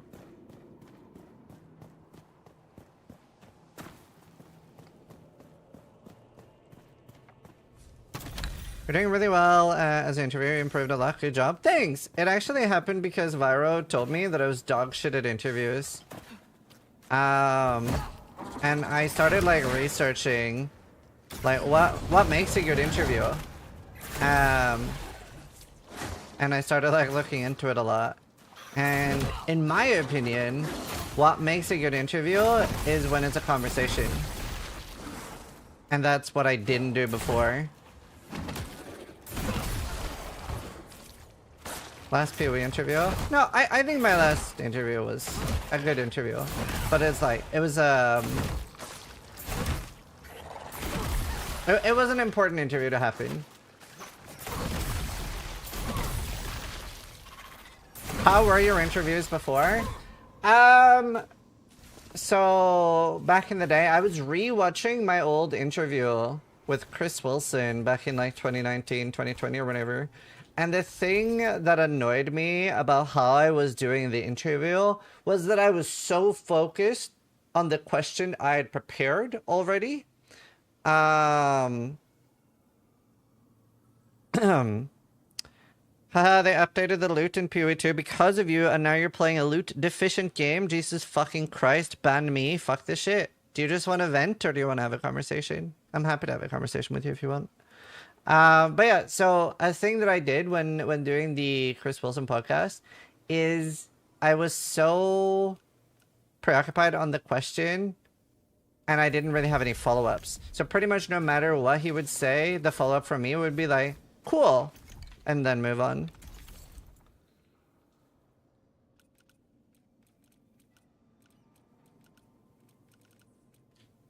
Spruce wood. Man, I wish I had a bigger inventory.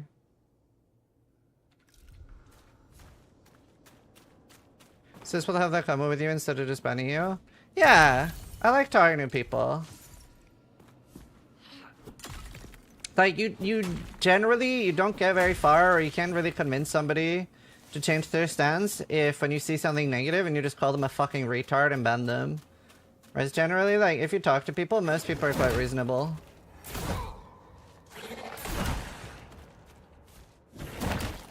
I find, anyway.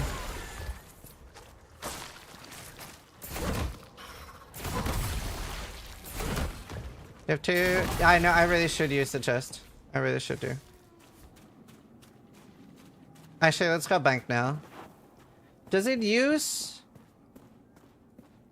Hi, Slim! That's my favorite giant. Is he still here? Did he want to talk? Or did he just leave?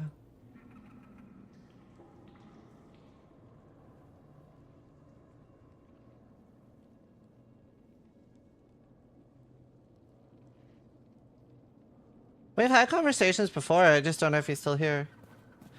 So, Cinder, how you been? Good! Good. Oh, shit. I am short as normal, but good. By the way, for those that don't know, Slim is like actually like nearly 8 feet.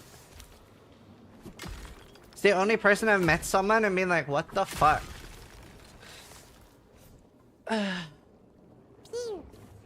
Slim 44 just resubscribed Thank for the 4 months. 4 months. Hyper Jam.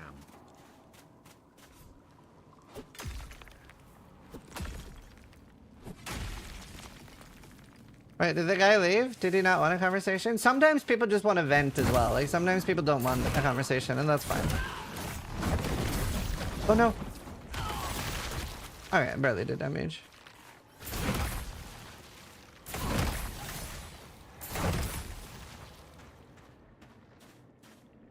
Mods? No, I don't have any mods.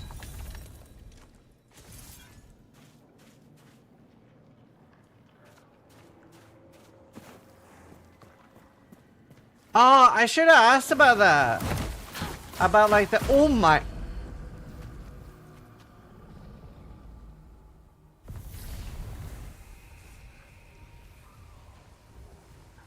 No, I think I've seen it, Sim. What the fuck? You don't exist? Well, I have mods in chat. Those are not messing around. That was brutal.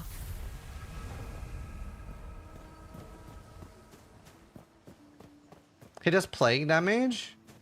Holy fuck. How else though? That was crazy. Honestly, I should buy things like this. That was nuts. That was actually nuts. We don't need less load.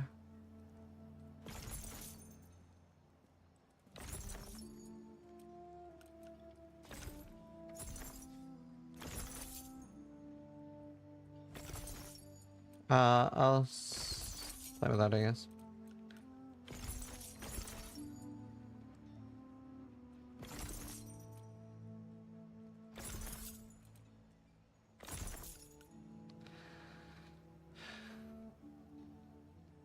Yeah, you can refund a game after you've played it less than 2 hours. So you can like try it out. If it's not for you, you can refund it.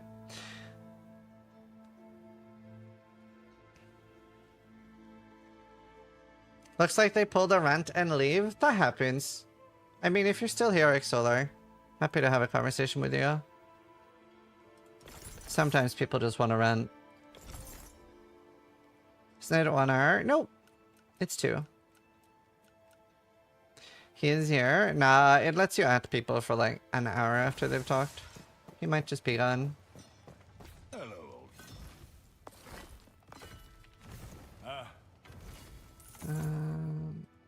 It is all good. All good. I see the glint of steel in your Sometimes you just need to rant chat. 18 focus on fatality. I do like that.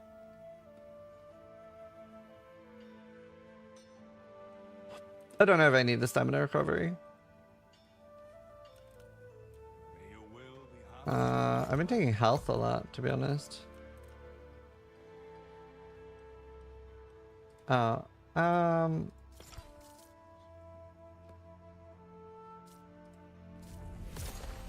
no.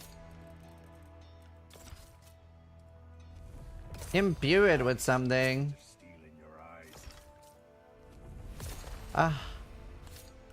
Wonder if that slot can always just have something bad. No. 5 health on backstab. I don't want to backstab.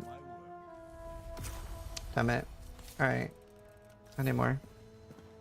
Why are PoE 2 players so mad about everything? Well, so I looked at his history. That guy doesn't even like PoE 2. He said. Like, I've already previously had a discussion with him, but he didn't seem interested in talking this time.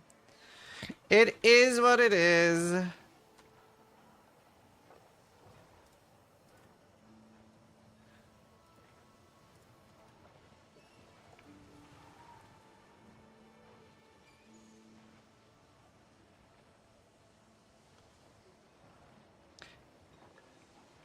Long time you're a hate watcher. I have very, very few hate watchers, so it is what it is. A true serum. Resign. Time to.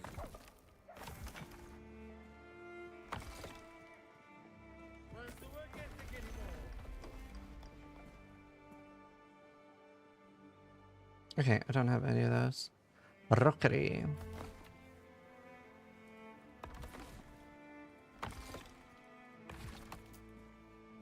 Um.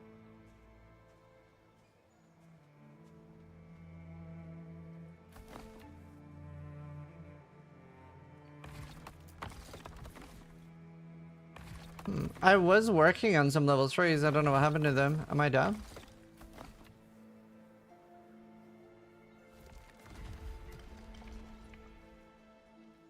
Oh no, it's there. It's completely finished. Ilaria Sanctum.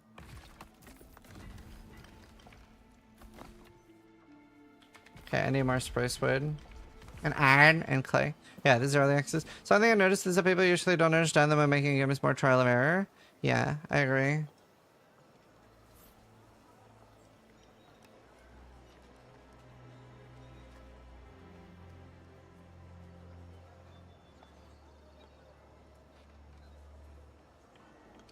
Let's see. I am a proud hate watcher.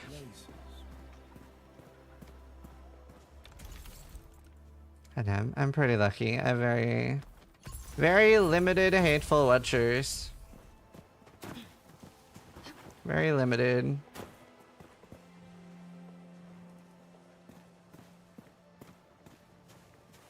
Yeah, shit, click. Maybe those jobs. You can insta-complete projects at the Crucible NPC if you didn't know. I did not know that. Is the game worth getting now? Oh shit, I just ate.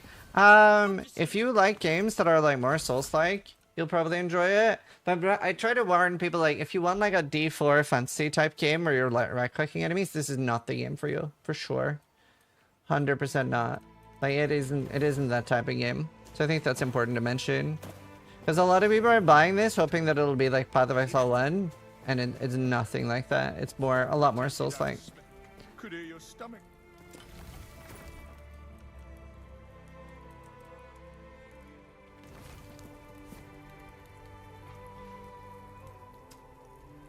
Right, yes. I don't have 20 gloom though.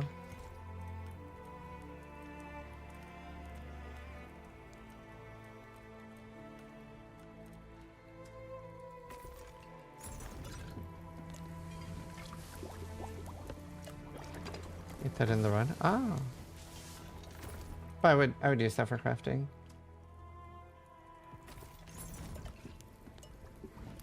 But do you like it, Sis? Yeah, I mean, I wouldn't be playing if I didn't like it.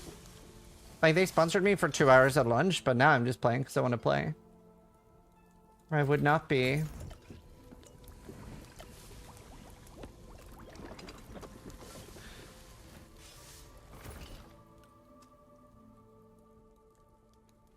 I hadn't seen an interview with the nurse for the Wicked Desk before. I really like that they have opinions of Ishin. Yeah. Also, the interview was very European family friendly. What do you mean? European family friendly. Oh, like it was a lot of swearing? I don't even like, swearing doesn't even register for me. I nearly refunded the game, but now I'm hooked. That's good. Was everybody pretty happy with how the interview went then? I hope I did a good job. It was fun. Where can I send you these? Send me what, sorry? I don't have like a PO box or anything like sendable because what started happening to streamers that had post boxes and stuff is that viewers would send... So normally, like, you might have seen a lot of streamers doing PO box streams and stuff, but viewers would start sending tracking devices to the post box, and then the streamer would bring it to stream, and then no, Exile Complex, you can show your giant friend. Oh, just send me that on Discord. But anyway, like, yeah, viewers would send like tracking devices to find out where the streamer lives. So I've like always avoided like having a PO box. Fucking people. It gets worse too. Yeah, air tags. That's what people would send to streamers. It gets worse. So this hasn't happened to a Twitch streamer that I'm aware of, but it was a fan fiction writer, and she was writing fan fiction. And a viewer came up to her meet and greet and gave her cookies, right? Like actual cookies. They were like, I love your fan fiction. It's so great. It's really awesome. Here are some cookies I baked. I hope you like them. And when she started eating them, they were filled with needles. So she was just like bleeding everywhere. And you might be thinking like, what had this like fan fiction writer done? Like, had she like done a rug pull? Had she scammed somebody? No, she had shipped 2 characters together that the person that gave the cookies didn't agree with. They were just like, no, those characters like don't match up at all. And that's why they baked needle cookies. And like, obviously it was a lot of blood. So it's like, people are pretty unhinged. That's why like, there's been very few viewers I've accepted like edible stuff from. Like, I accept it, but then I don't eat it. I just like, I take it, I'm like, oh, thank you so much, Ben. Just because like, I've like, Vaush has like made me, or like he took me out to a restaurant, we had steak and he baked me like pancakes. But I don't know. Unless it's somebody like I very, very like, yeah. You can also message me on Twitter, Sim. Either works. You need a food tester? Unrelated, what's your PO box? I'll send you cookies. No, not the cookies. Level 9, 42 decks. Holy, okay, I want to get those. Drone tap. Drone trap. What's a drone trap?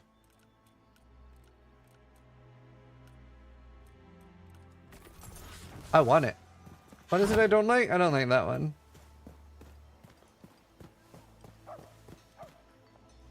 Dude, speaking of food testers, I'm playing the Play Z mod for DayZ. And we didn't know if on the server how it works with wolf meat and bear meat. So I was like, well, let me try. And we have this big spreadsheet, and this is anti-poison. And I was like, well, we have some Heptrol. How about I inject myself with Heptrol and then I eat the wolf meat and we see like if it works. So I'm just like, Heptrol, and then I eat all the wolf meat and my character's just like, bleh! And I almost die from food poisoning, even with the Heptrol. So yeah, that was crazy. Sand? Cool.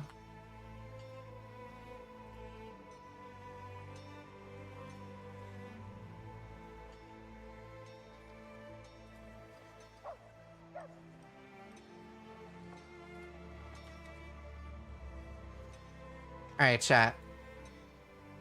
He's very tall. How tall are you?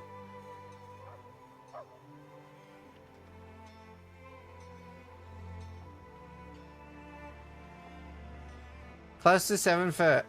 That's fucking crazy. I'm so happy I'm not 7 foot. Airplanes must suck. Is that your dad? No, but I mean, I have a picture of my dad.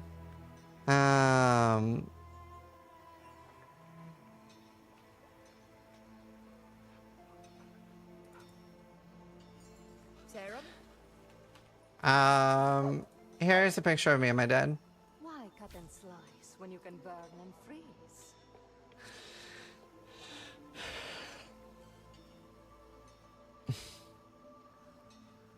Copy paste.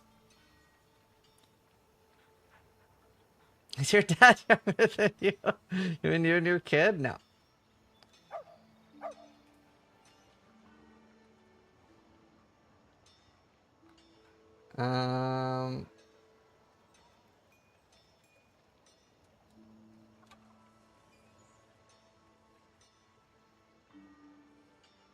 I do have a nice picture here, though.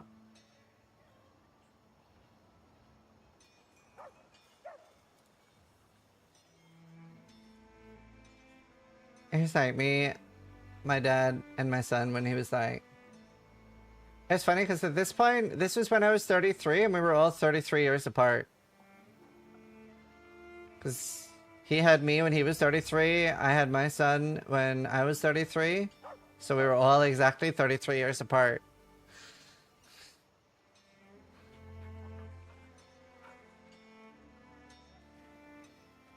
Is that aging out? Yeah. That was nice. Right. I think I'm going to end for today. I know it's a bit of a short stream. I have a crippling DayZ addiction at the moment, so I'm going to play some of that. I'll hopefully start earlier tomorrow. How old are you now? I'm 36. 36. Overworking, I know. Literally. I'll play more tomorrow. Why not play DayZ on stream? One of my friends that I play with is not a huge fan of being on stream, and it's nice to have like an off-stream game. And also chat gets weird when I go sociopath mode and betray people. Let's find someone to stream. But yeah, it's also gonna be a long stream soon with V Rising. Let's find somebody to ride.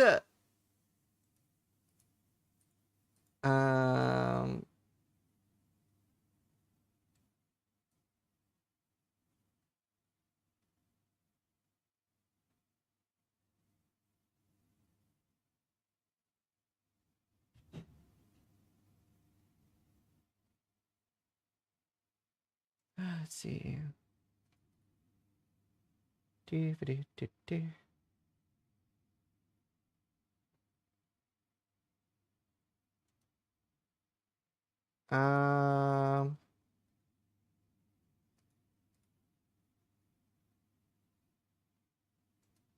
See. Is that the girl that made like the AI thing of me kissing Jonathan? I think it is. Let's write her. That sounds funny. Ellie's a trip. Alright, let's say hi. I'll see y'all there. Thanks for watching. Let's do a big raid. It wasn't AI? Okay. Alright. Let's spam a bunch of hearts. I'll see you guys there. Thanks for watching. Try to die more than I do. Bye! Hey YouTube, Susie here. Wait, less! Die less! Hey everyone, so I was literally just about to go to bed. Hi, Zizaran here. Alright, you ready for the raid chat? I'll see you guys there. Hi, Zizaran here. And Bye-bye. to my channel.